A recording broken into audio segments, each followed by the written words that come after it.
Hi guys, I'm Gasha. Welcome to the channel, or better said, welcome back to the channel in 2022. Welcome to our coffee times, and I thought, what better video to do as my new first video in 2022 and also being back to YouTube than a Scream ranking. It's coffee time. As you guys know, I had to take an involuntary break from YouTube because I moved countries. So I was living in Germany and I have moved now to the Netherlands, and it has been really stressful. Combining two households, all the collectibles that we own, etc. has been such a pain. I never want to do this again. But we are slowly making progress in the house, and I've slowly been unpacking some of my horror collectibles. I still want to work on the background, but at least I have something for now. And I was also able to watch the new Scream movie last Saturday. The official release date was the 14th and I watched it on the 15th. So I really wanted to watch this one. Now in the Netherlands, the cinemas are still closed, so you're probably gonna be like, if you have cinemas in a lockdown, how do you watch this movie? Well, we woke up at 6 a.m, got tested at 7 a.m, we drove all the way to Belgium, and we watched the movie.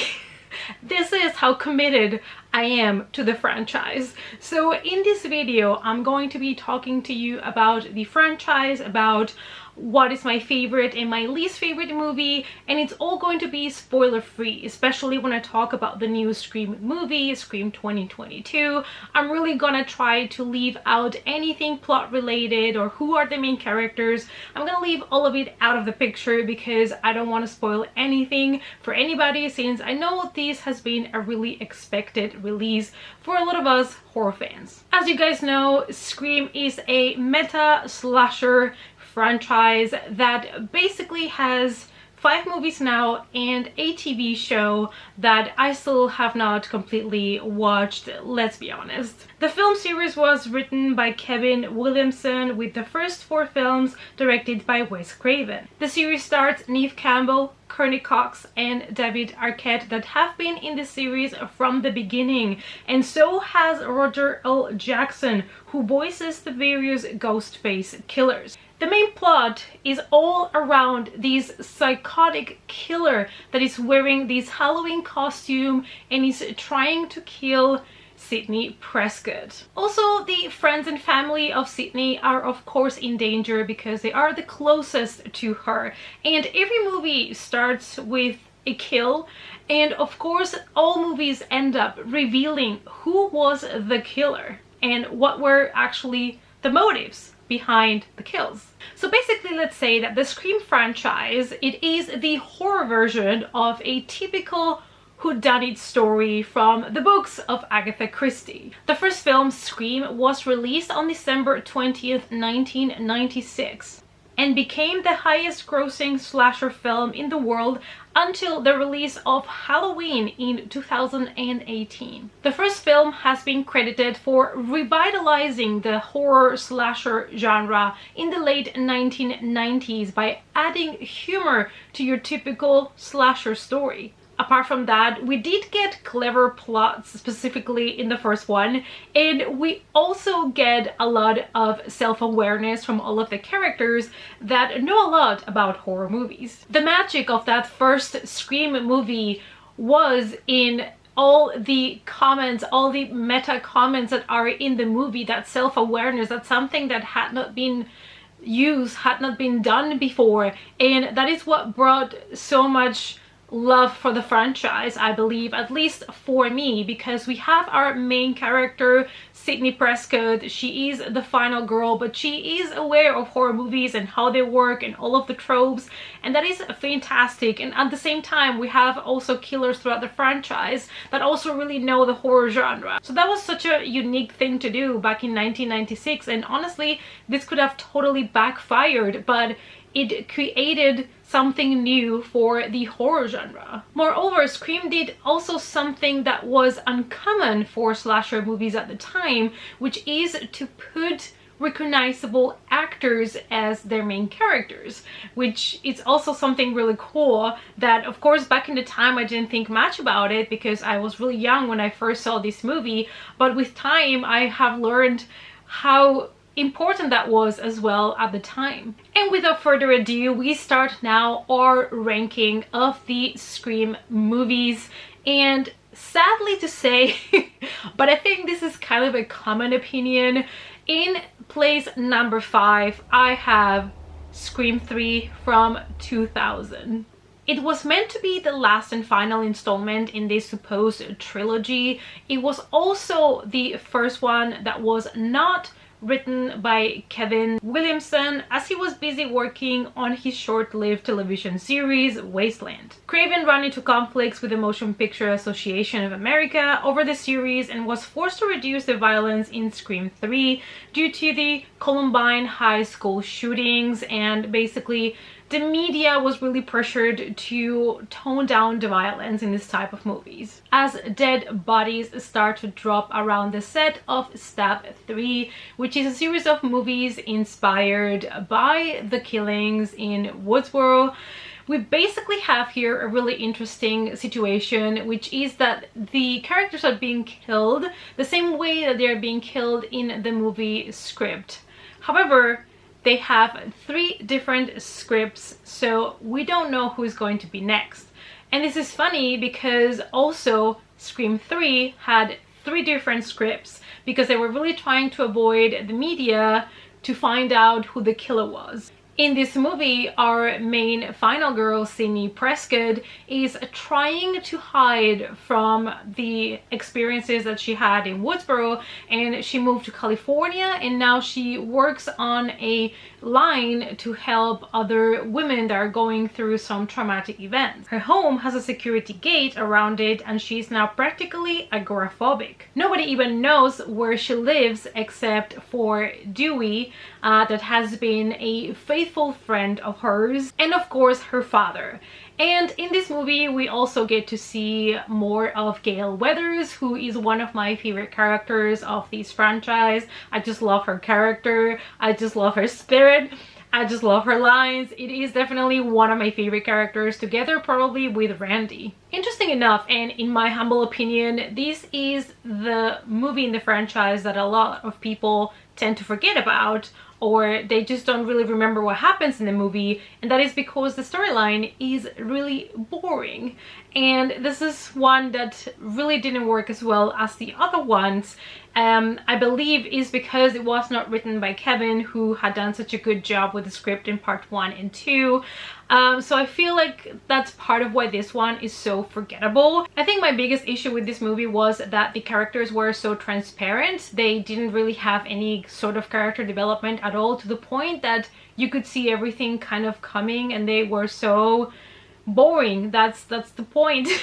And rewatching this movie, I also realized how much I had forgotten about it. I watched all Scream movies in a row, 1, 2, 3, 4, and 5, so that I had everything fresh in my head, and this part is the one that I had forgotten about the most. One thing that was interesting about this movie that I would like to mention is that a lot of the characters are using mobile phones a lot of the time, and these can be annoying, but also is kind of giving every character the opportunity to be considered as a killer, because they are all using phones constantly, so they all could be at some point potentially be Ghostface. Another issue that I had is the humor in this movie, which is less about self-awareness and more about exaggerated kind of physical humor, and also some cameos like Kevin Smith and Carrie Fisher, which were fun, but I was missing a lot more humor based on that self-awareness and more talk about, you know, horror movies. In place number 4, and this was my hardest decision in this list because I was really torn between 2, but I have decided to put here Scream 4. Originally, the movies were supposed to end at a trilogy, but 10 years later they decided to kind of reboot the franchise, and you can see that it is an attempt of rebooting it, because apart from giving us the, you know, main trio that we all know, they also added a bunch of really interesting new characters to the mix. And by making it like that, they opened up a little bit the franchise to younger generations. While Scream was all about the mechanics of slasher movies as a whole, and Scream 2 was about deconstructing sequels, Scream 4 is built entirely around the idea of remakes and reboots. So it makes sense that we return to Woodsboro and we see Sidney that is going to make a stop on her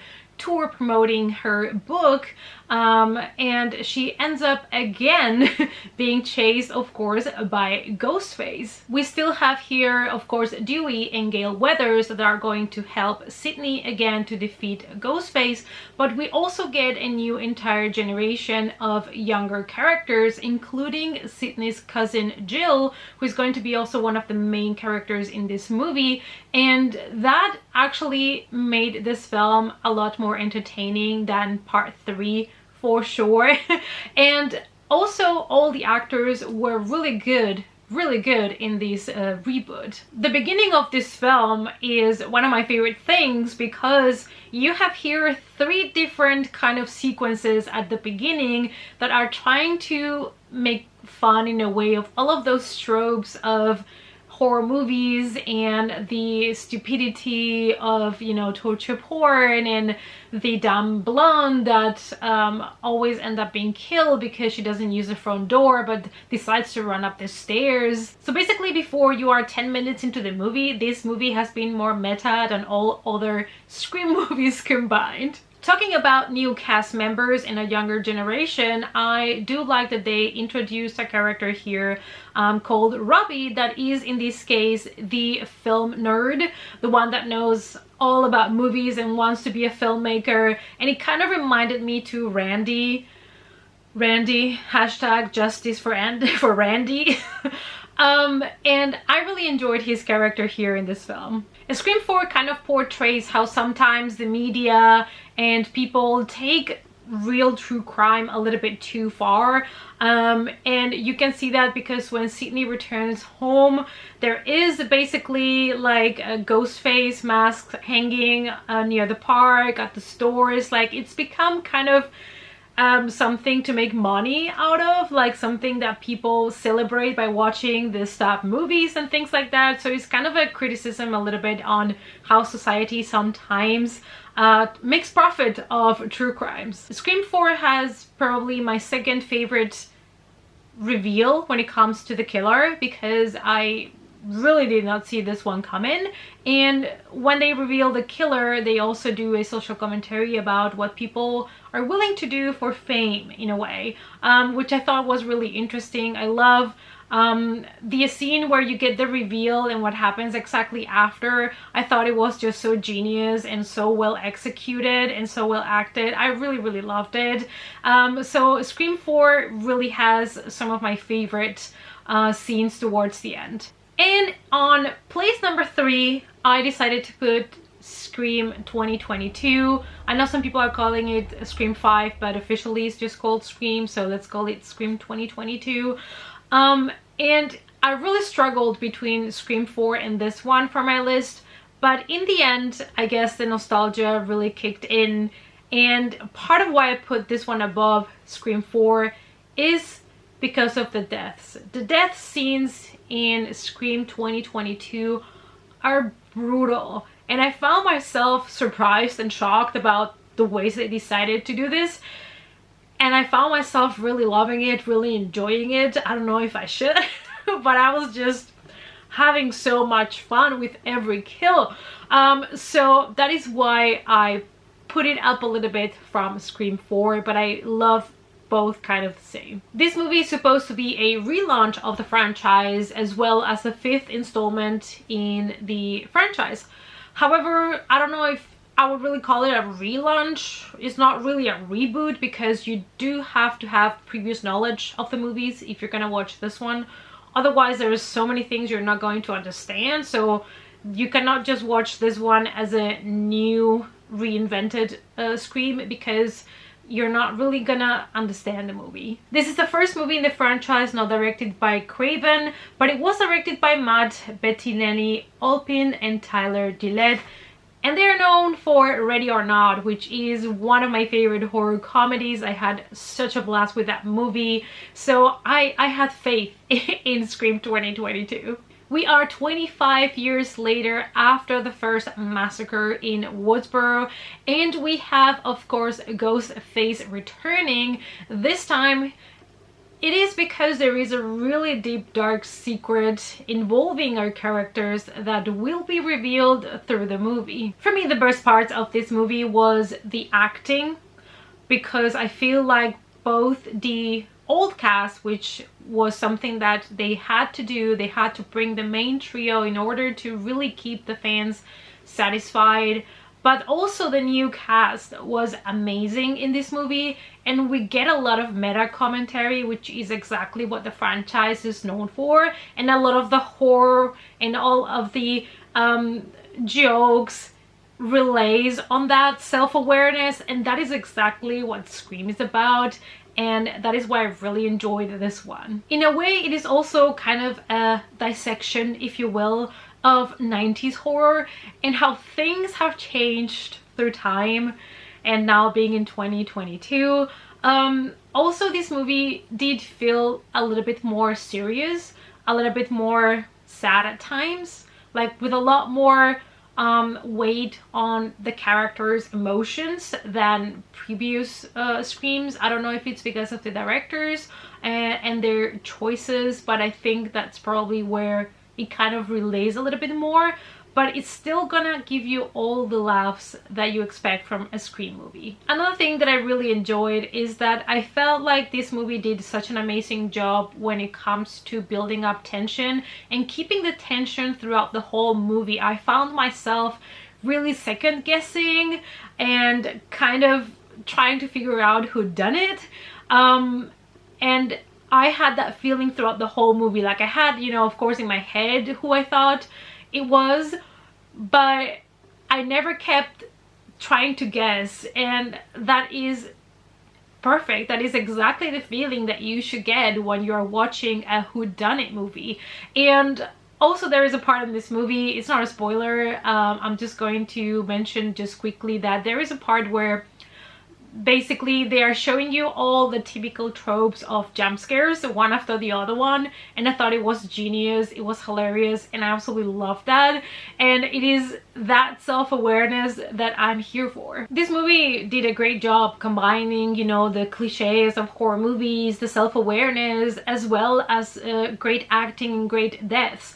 I also feel like the relationship between the old cast and the new cast was fantastic, and you can see the chemistry between them. And all in all, I had so much fun. I was enjoying myself so much at the theater, and it's also a little bit nostalgic for me because I did watch the first Scream movie in the cinema, and now I was able to go back for a new Scream movie that still felt like it had the essence of the franchise, but you can see that it is a little bit different because I feel like it's the only one where Wes Craven didn't have input, and I think that you can feel it. In number 2, and I guess this is also not a surprise, I have Scream 2. In Scream 2, we are 2 years after the murders of Woodsboro, and Sydney is at college. Gale Weathers has published a book based on the murders, and it has been turned into a movie called Stab.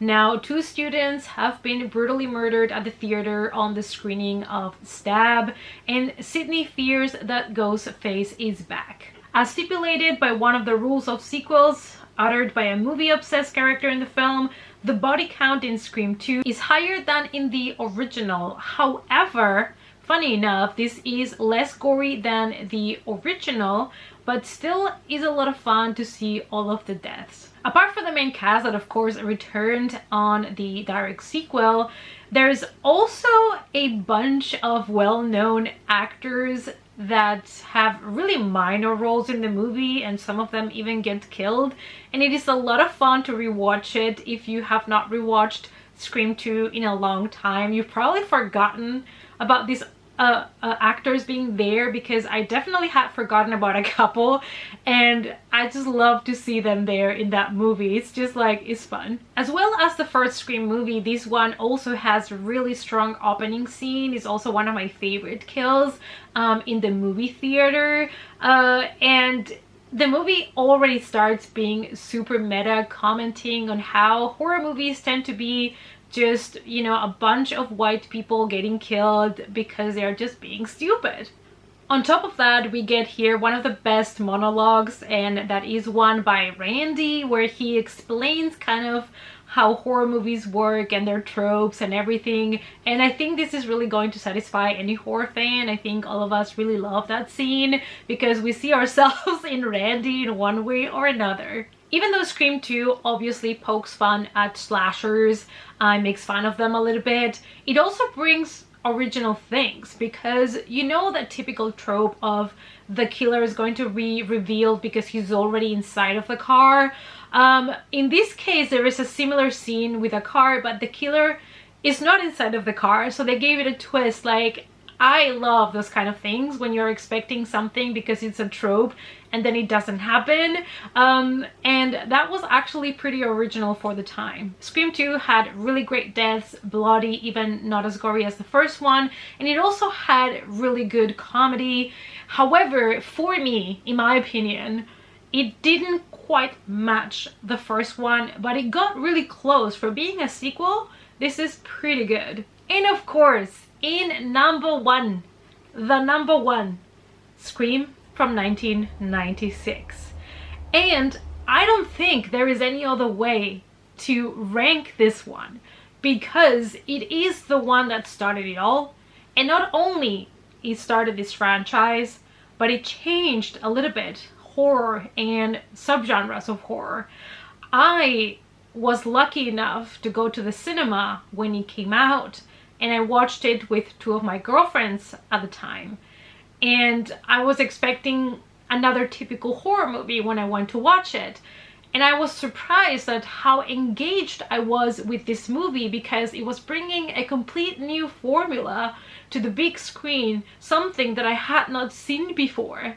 We are in this little town of Woodsboro, and there is a town here where teenagers are being terrorized by this psychotic killer that could literally be anybody.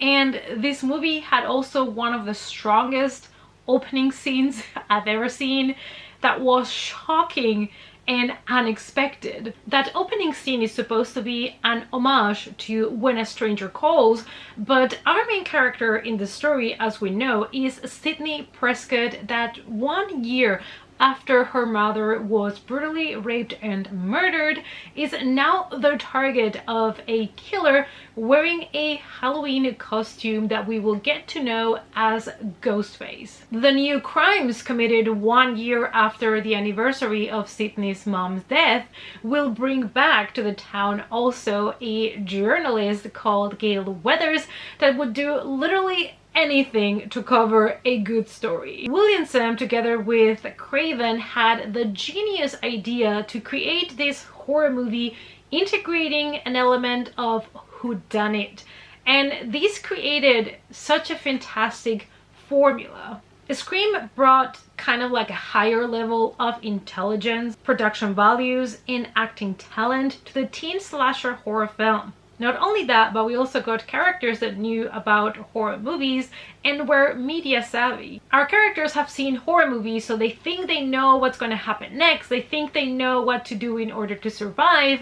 And we also have the character of Randy, who works at a video store and knows all about horror movies and all the things that you should not say and you should not do if you want to survive. One of the funniest things is that Sidney herself complains about these horror tropes, but then ends up going through them one by one herself. Even though Scream doesn't have a high killer count, that's not really what's important about this movie. It's the mystery, it's the tension, it's that factor of who done it, and there is still good slashing with that knife that we all know. There is also quite some unique kills, and Scream 1 has one of my favorite kills, which is the girl that gets stuck at the garage door. That has always been and will always remain one of my favorite kills. If you had the pleasure, like I had, to watch this movie in theaters when it came out in 1996, you know what I'm talking about. You went there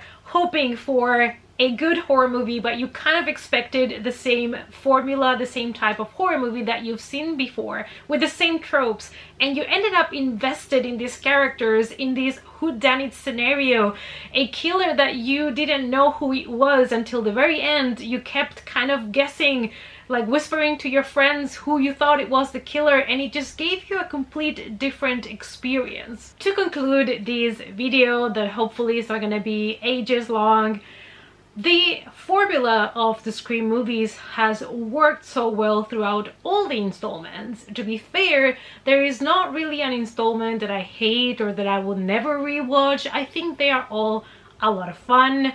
Of course, I enjoy ones more than others, but this is a pretty solid, enjoyable horror franchise for me. And I think also part of why I love it so much is the self-awareness that they brought when it was not something that was being done. How it's kind of like a love letter to horror fans, and it has so many references and Easter eggs and things referring to other horror movies, and it's just what makes it kind of extremely fun. In the original Scream movie, it was one of those cases where everything worked. The actors worked, the action scenes worked, the humor worked, and there were also fantastic kills, and it was a fantastic whodunit as well, and it is going to be really hard to top what Scream has done, because they did really bring something so new to the table that has had generations talking about this movie. And finally, I would like to address how genius the idea behind Ghostface was, because unlike other franchises like Texas Chainsaw Massacre and Halloween, where the audience know mostly from the beginning who the killer's identity is, in the Scream movies you never know who is behind the mask. And that is also something that has made this franchise what it is. You'll find yourself questioning who is behind the mask. Do we have one killer? Do we have two killers? Who has the better motive?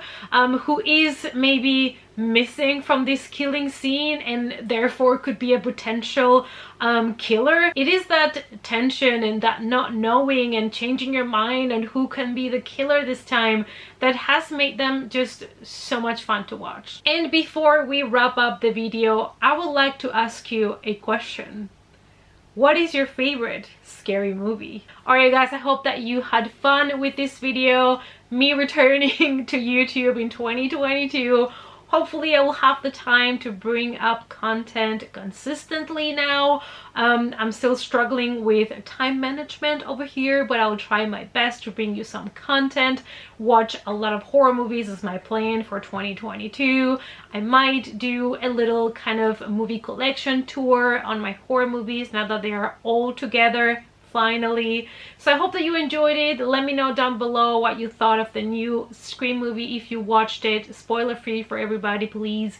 And also let me know your own ranking of the Scream movies in the comments down below. Let's talk about it. Let's talk about Scream movies, and I'll see you guys as always in our next coffee time. Bye.